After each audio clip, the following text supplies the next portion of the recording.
أحييكم بتحية الإسلام، تحية من عند الله، تحية مباركة. السلام عليكم ورحمة الله وبركاته. الحمد لله الذي أحيانا بعدما أماتنا وإليه النشور. الحمد لله الذي خلق الموت والحياة ليبلوكم أيكم أحسن عملا. الحمد لله على سائر النعم التي لا تحصى، الذي أسرى بعبده ليلا من المسجد الحرام إلى المسجد الأقصى. إن الحمد لله نحمده ونستعينه ونستغفره ونستهديه، ونعوذ بالله من شرور أنفسنا ومن سيئات أعمالنا. من يهده الله فلا مضل له، ومن يضلله فلا هادي له، وفلن تجد له وليا مرشدا. الحمد لله والشكر لله، ولا حول ولا قوة إلا بالله العلي العظيم. أشهد أن لا إله إلا الله البر الكريم الرؤوف الرحيم، وأشهد أن محمدا رسول الله صلى الله عليه وسلم. اللهم صل وسلم وبارك على سيدنا محمد، طب القلوب ودوائها، ونور الأبصار وضيائها، وعافية الأبدان وشفائها.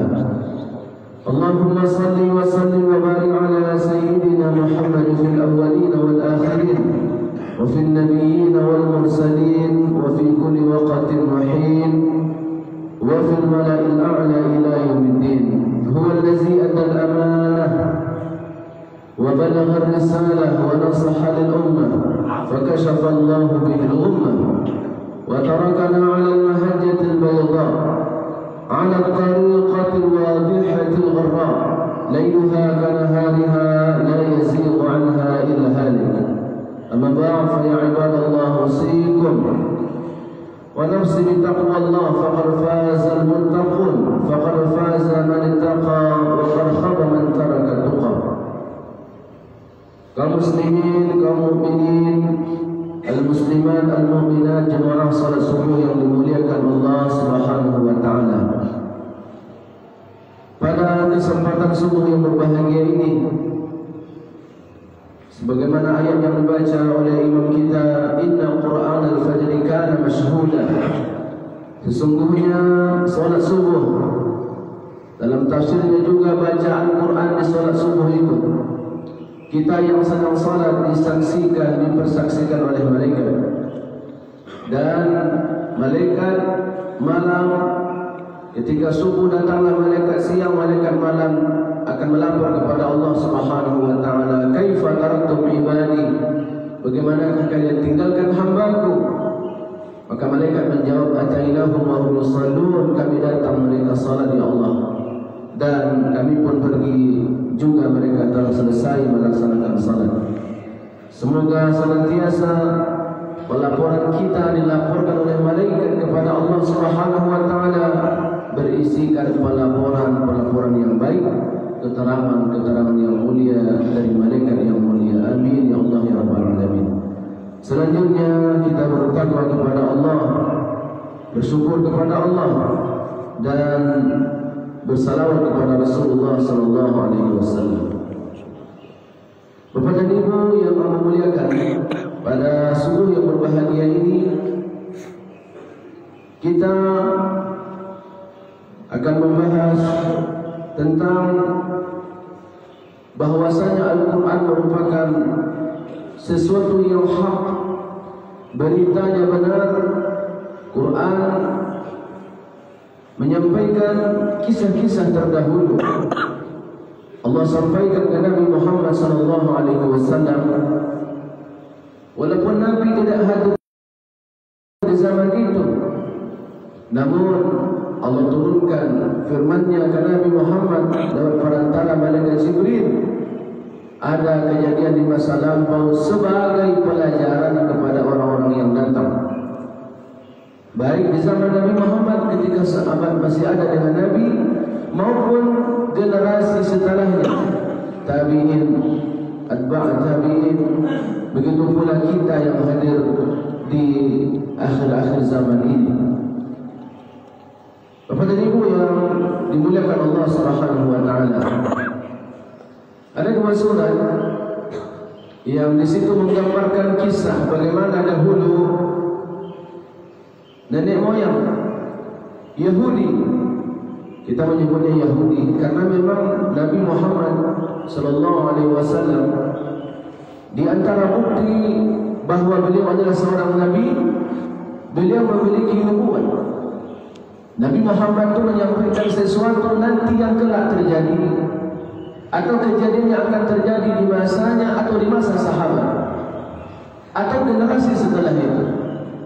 Karena Nabi Muhammad apabila ia berkata, maka perkataannya merupakan wahyu yang diwahyukan Allah. Kita buka surat An-Najm, artinya bintang, surat ke-55. Bismillahirrahmanirrahim. Wan najmi idza hawa ma dhalla sahibukum wa ma ghawa. Apabila bintang telah terbenam, kawan Muhammad tidaklah salah, tidaklah keliru, tidaklah sesat, tidaklah keliru. Wa ma yantiqu 'anil hawa, yang ia ucapkan bukan berdasarkan hawa nafsu. Kalau kita mungkin sedang berbicara ada emosi dan sebagainya. Wa ma yantiqu 'anil hawa in huwa illa wahyu yuha. Tetapi yang ia ucapkan wahyu yang diwahyukan oleh Allah Subhanahu wa taala. Nabi Muhammad sekalipun matanya terpejam tidur, tapi dalam keterangan dalam hadis Nabi hatinya tak pernah tidur. Begitulah para nabi semuanya, karena datang juga kepada mereka mimpi yang benar, wahyu dari Allah Subhanahu wa taala. Yang Nabi ucapkan akan terjadi seperti kisah 6 bulan setelah kematian Nabi Muhammad. Hadis riwayat Ahmad. Ketika itu Fatimah hadir di sisi ayah yang tercinta Nabi Muhammad. Nabi katakan kepada putrinya tersayang, putriku, nampaknya tanda-tanda kematian sudah dekat, ajal sudah dekat. Menangislah Fatimah. Melihat putrinya menangis, Nabi beritakan kepada beliau, ketahuilah wahai Fatimah, engkaulah dari keluargaku yang pertama sekali menyusul. Maka tertawalah Fatimah, tersenyum bahagia karena ia adalah orang yang pertama menyusul ayahnya.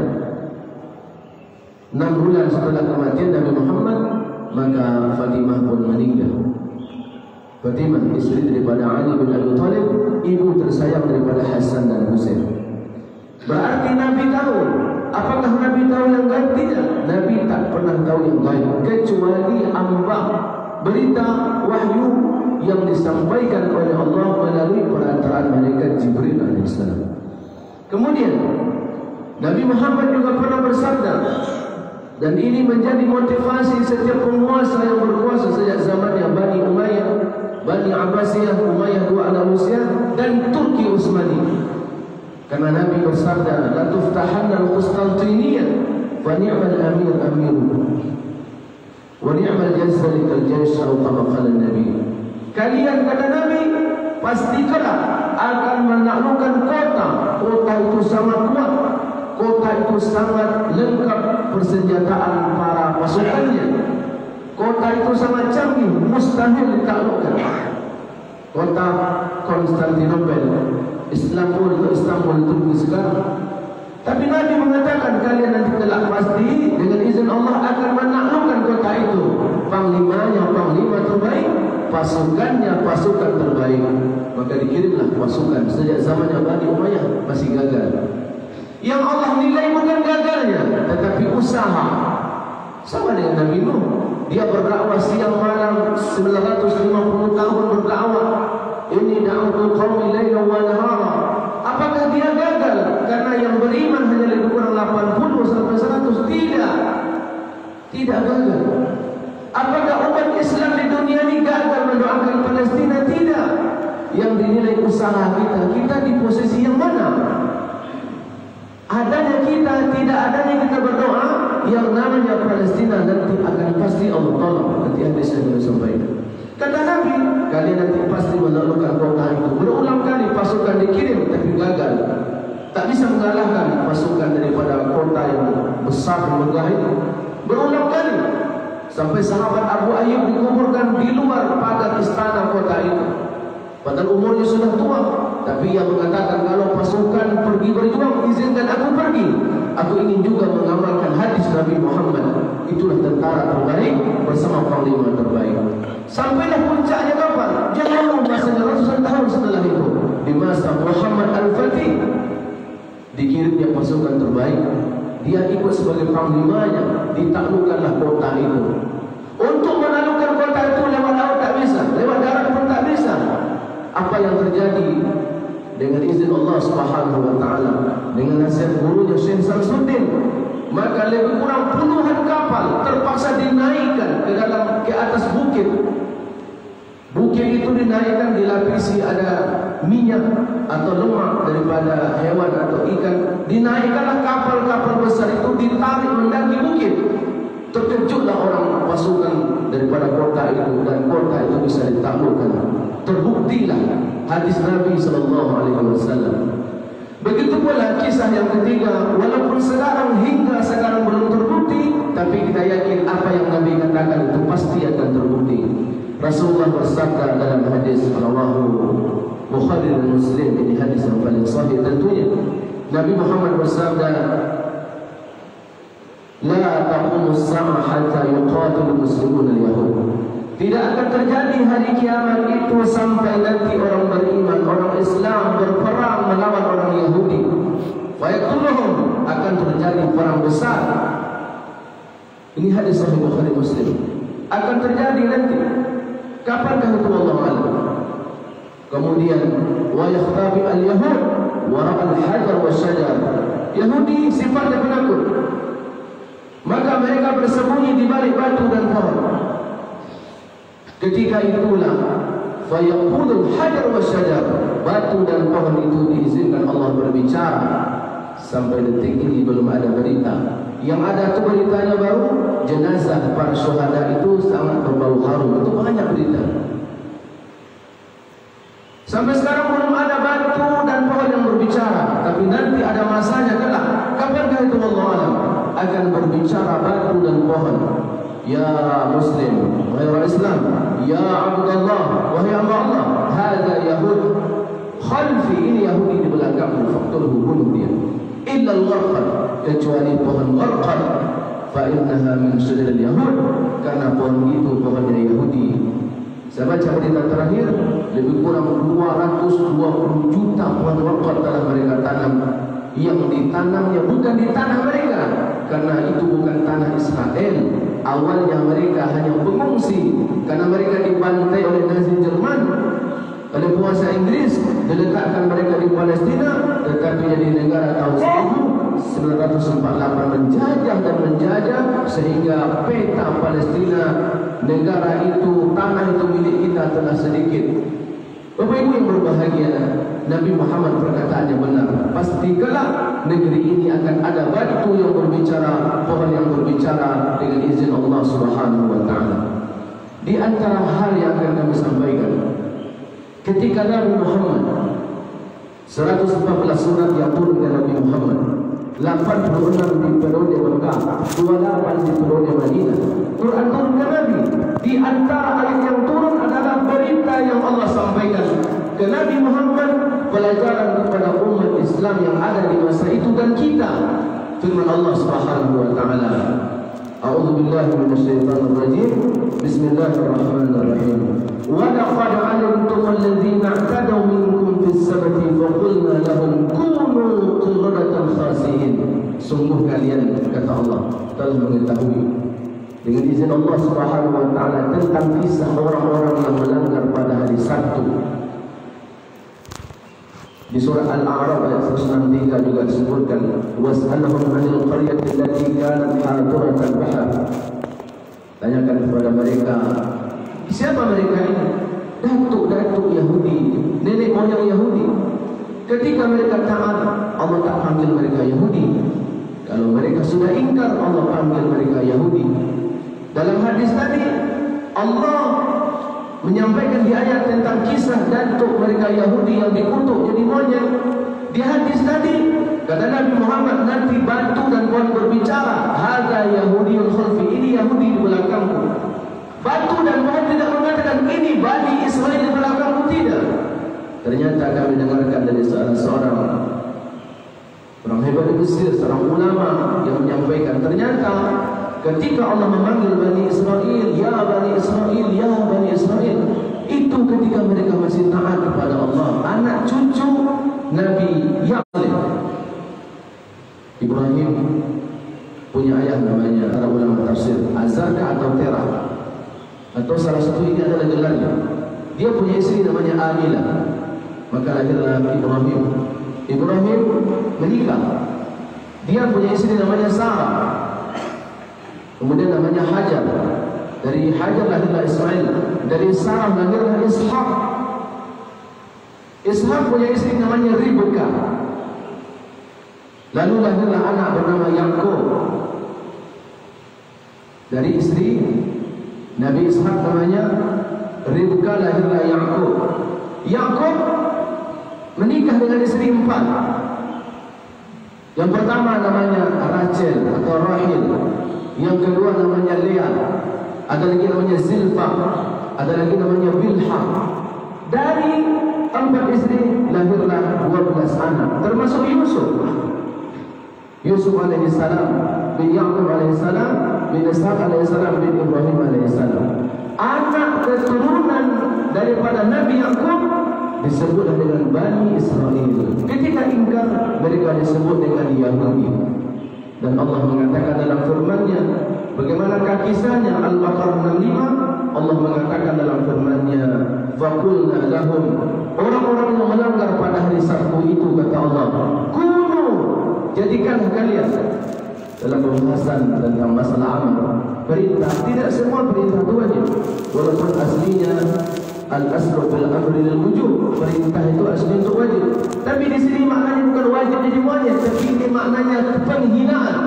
Allah katakan kepada mereka, kunu, jadilah kalian qiradatul khasiin, sebagai monyet yang hina, dikutuk mereka jadi monyet.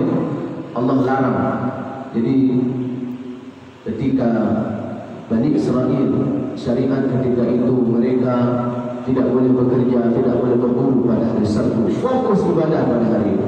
Nasrani, Nabi Isa, semuanya Tuhan mereka adalah Allah Subhanahu wa taala. Yang berbeda itu syariat, tidak boleh. Ya, mereka agungkan tentunya hari Ahad. Nabi Muhammad diutus, diagungkanlah hari Jumat, maka kita salat Jumat. Hari Sabtu tidak boleh bekerja, fokus. Tapi ketika itu datanglah ujian kepada mereka. Izta'tihim hitanhum yawma sabtihim syur'a. Pada hari Sabtu itu ikan, yang mana kota mereka dalam tafsir kota Ailah. Kota Ailah ini ada di dekat Laut Merah, dekat Gunung Sinai di Mesir. Laut Merah itu tempatnya Nabi Musa mengumpulkan tongkatnya selamat sampai ke seberang. Maka di kota itu kalau sudah Sabtu datang, maka ikan banyak. Mereka dekat Laut Merah itu. Akhirnya mereka terpancing, tergoda. Begitulah ujian datang. Lalu mereka memasang perangkap pada hari Jumat sore. Kemudian mereka panen ikan pada hari Ahad. Sabtu mereka ibadah, tetapi mereka khilaf dan salah. Mereka telah melanggar, karena ikan yang masuk ke perangkap mereka bukan Jumat sore, bukan hari Ahad. Ikan yang masuk ke perangkap mereka adalah hari Sabtu. Ikan yang tertepi pada hari Sabtu. Dan Allah sudah katakan kepada mereka, jangan berburu ikan, jangan mengambilnya. Maka Allah kutuk mereka menjadi monyet yang hina. Dalam tafsir, apakah monyet semua? Tidak. Yang tua yang melanggar jadi babi. Makanya kita tengok ceramah-ceramah pejuang-pejuang kita, guru-guru kita, ketika mereka mengatakan saking geramnya kepada Yahudi, ya abana al-khanazir wal qiradah. Silakan dibuka kamu siapa? Apa makna khinzir? Apa makna qiradah? Saking geramnya, karena Yahudi telah berpuluh-puluh tahun membantai saudara kita di sana. Mereka katakan ya abana al-qiradah wal khanazir. Mereka dikutuk jadi babi dahulu. Nenek moyang mereka dikutuk jadi monyet. Apa tujuannya Bapak Ibu yang berbahagia?